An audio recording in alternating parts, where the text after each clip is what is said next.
Do you love Japanese food? We are making it easy, healthy, and fun right at home.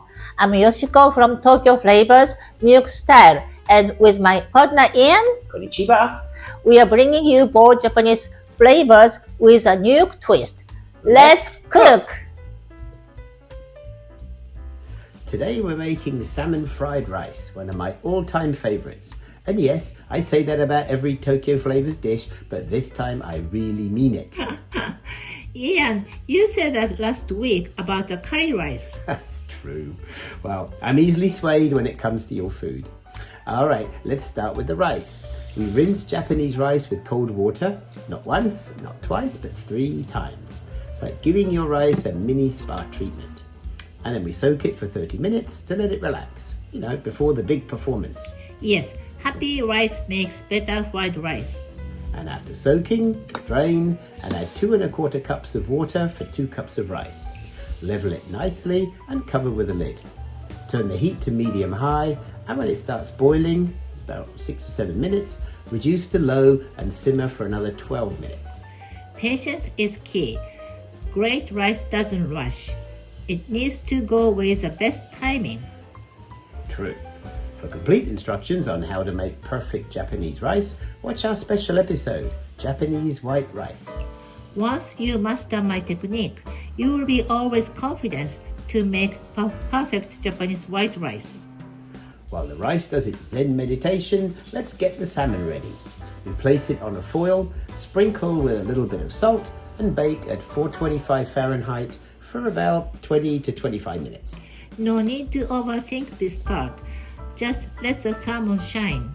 While it's baking, chop up a scallion into small pieces. Now back to the rice. After simmering 12 minutes, make sure there's no water left at the bottom. Then turn the heat up high for just 10 seconds. By doing this, any excess water evaporates and we have fluffy, even rice through and through. Then turn it off and let it rest for 10 minutes, still covered. Now, when the salmon is finished cooking, remove the bones and flake it. Heat up a wok with a little vegetable oil and stir fry the scallions. If you don't have scallions, onions work too. Even celery if you like the flavor. Sounds good.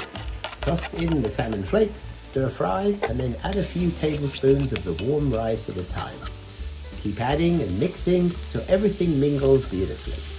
I like onigiri with salmon, but I really love this warm, cozy mixture of rice and salmon, especially on cold evenings. Season with salt and freshly ground black pepper. You can also add white sesame seeds if you have them. It gives a lovely nutty note and looks a bit fancy too. Yay! Let's jazz things up with a sprinkle of sesame seeds. So now we plate it up, and there it is, salmon fried rice. Delicious, healthy, and simple to make. What could be better? That's a Tokyo Flavor secret. Your own easy, healthy, and delicious creation. Itadakimasu! Love Japanese food? Let's make it easy at home.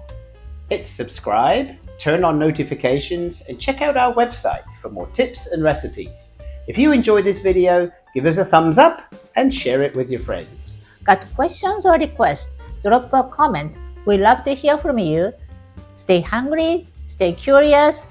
Happy cooking!